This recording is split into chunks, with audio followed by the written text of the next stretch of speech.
House of Representatives are politically Motivated. motivated. Mm.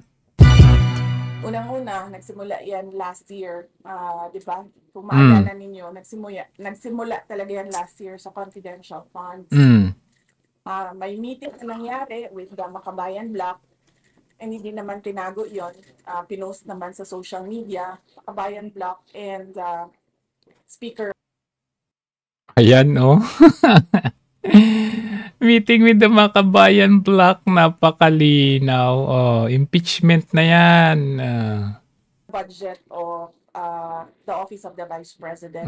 When in fact, pag-submit ng budget na yan, pag-submit Alam ng na Department this. ng Office ng budget, nasa NEP na yan siya. Ibig sabihin, pag nasa NEP siya, in-approve na siya ng President. Because that NEP is the submission of the President to Congress of his proposed budget. So, pagkatapos ng meeting nila, nag-hearing na sila noong budget, and lumabas, nang nag-hearing sila ng budget ng Commission on Audit, lumabas ang AOM, Audit Observation Memorandum ng COA. In a span of 4 days, lumabas yung kasunod na AOM. Bilis. So, Bilis para ng bang, proseso nila. para bang meron silang collusion noon na dito natin aatakihin, ito yung gagawin natin. So, Script. lumabas nga yung AOM, sinagot naman namin. Yung sinagot. AOM, because we Nung sinagot, ayaw tanggapin. respect the mandate of COA to audit funds, no? So, sinagot namin. Iniimbestigan ng COA, anong gusto ng mga to? Tapos, ang sumunod nun ay nasagot namin. Nagkaroon kami ng 6 months. notice of suspension. Doon sa notice of suspension, sinagot din namin sa COA. And then nagkaroon kami ng portion ng notice of disallowance. Now ngayon, pagdating sa notice of disallowance, meron kami 6 months to appeal. 6 months. So, ibig sabihin doon, hindi pa tapos yung audit. Yep. Ngayon, ginawa. Tapos, noong budget hearing na for calendar year 2025, nakita ninyo, ako na lang yung mag-isa na pumunta doon. Kasi sinabihan na ako ng mga kaibigan ko sa loob ng House of Representatives na, wow, ibig sabihin may ano pala. Magandang ito dahil may mga kaibigan din pala tayo na nasa loob ng House. Ang budget hearing na mangyayari. Gagawin lang nila is aatakihin kanila sa confidential funds. So, ang ginawa namin, binitawan namin yung budget namin. Sinabi namin sa Congress, since you have the power of the purse, then you can do whatever you want with the budget. Kung gusto niyo bawasan, go ahead. Kung gusto niyo dagdagan, go ahead. Bahala kayo. Anyway, mga katrabaho pa naman kami. Kung ano yung maiwan, yun yung gagamitin namin para magtrabaho. So, yun. So, they started attacking me in the budget hearing. Hindi nila magawa kasi na binitawan na namin yung budget. Sinabi namin sa inyo na. Ang ginawa nila, what they cannot do in the budget hearing, they created a privilege speech ko noon, questioning yung mga ginagawa na projects. Privilege speech ko no. Office of the Vice President, and then they referred it to the committee. And then the committee para magka-hearing. Did the hearings doon sa premise nila yon. Privilege speech ni Valeriano. Valeriano, was it? So, gumawa lang ng dahilan. Galing ngayon, pagdating naman doon, galing nyo kung makikita mo, wala namang naka-mention na confidential funds sa privilege speech ni Valeriano, pero lahat ng tanong nila doon sa hearing nila ay patungkol sa confidential funds. So, noong una, pumunta ako doon, sinabi ko sa kanila na ang ginagawa ninyo ay fault finding. Naghahanap kayo ng mali kasi wala kayong makita, naghahanap kayo ng mali para makapaggawa kayo ng impeachment. Kasi sabi nila, siya lang naman nagsasabi ng impeachment, hindi mo kami nagsasabi. Hindi.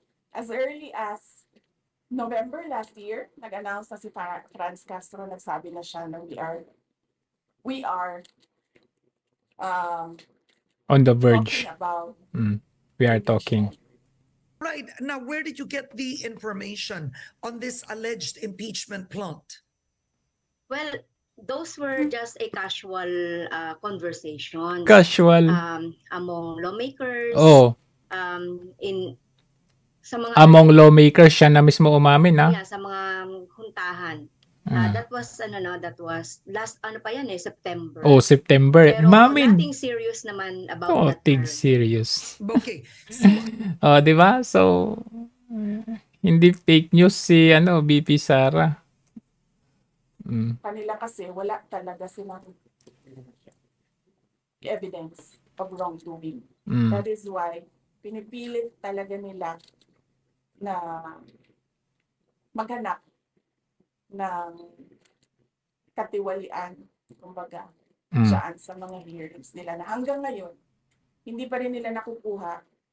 Sinisira lang nila ng sinisira yung institution, yung integrity ng dignity ng institution ng Office of the Vice President, and of course, yung mga pangalan ng mga ordinary employees. Doon masakit ang loob ko kasi mga ordinary employees lang ito sila. I mean, sa akin, wala namang problema na sirain niyo ang pangalan ko. Kasi nung pumasok ako sa politika, expected naman Kasama na yan. na, diba? Sa politika, siraan talaga yon. Sirain mo ang kalaban mo para magmukha kang Malinis. magmukha kang mabait. Mga criminal naman, convicted pa. Usual na May mga kaso din sa mga flood control. ng mga politicians. So, walang problema sa akin. Ang problema ko, at yun yung kinakasama talaga ng loob ko, ay nadadama yung mga tao na wala namang ginawa, kundi trabaho lang doon sa Office of the Vice President. Tama. So, yes, it's politically motivated, ma'am. Kasi, dahil hindi ko alam kung anong kinagalit ni Lisa Marcos sa akin. O sabi niya, yung tumawa daw ako sa pagsabi ni PRD na yung Sama tayo, babangon muli. Pupunta ka sa rally, yung presidente mong bangag, di ba you're going to laugh? Tama ba yan? Even Lenny never did that. Well, even Lenny never did that. Ang tinutukoy ni First Lady Liza ay ang prayer rally sa Davao City noong January 28 kung saan dumalo sina VP Sara at dating Pangulong Rodrigo Duterte. Doon, binanatan ni Digong si Pangulong Bongbong Marcos at narinig yan ng Vice Presidente. Si Bongbong Marcos bangag noon. Ngayong presidente na, bangag natin ang presidente. galit niya sa akin. So, wala na tayong magawa niyan. That's her personal take and personal feelings. And then si Martin, alam ko si Martin, he really wants to run for president. And then if we cannot make it through a popular vote, he'll just do the charter change and run as prime minister. People's Initiative. Thanks. Partnership na office dito.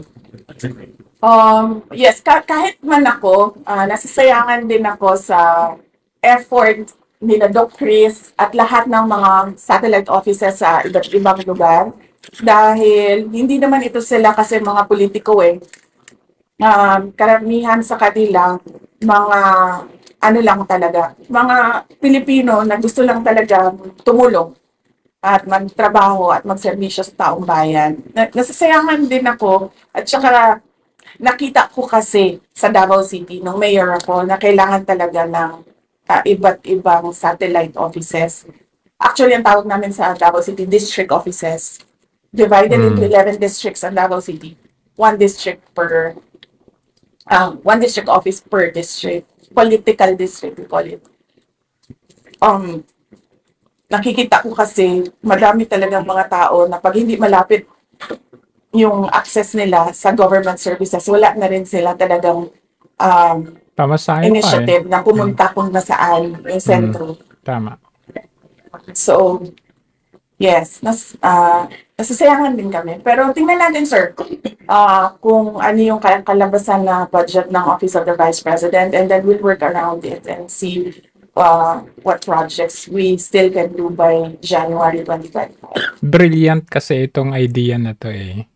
Ngayon, babawasan nila ng budget. Walang nakaisip to, even that the former Vice President, di nila to naisip. Parang itong Vice President ngayon is a working Vice President. Spare tire nga kung tawagin. Pero ito, hindi siya mukhang spare tire eh. Napapagod sa trabaho eh. Thank you. Next from the Daily Guardian. May question I answered doon sa mga kasamahan natin sa media sa National Capital Region. December 2026 would be the best time to decide kung tatakbo sa 2028.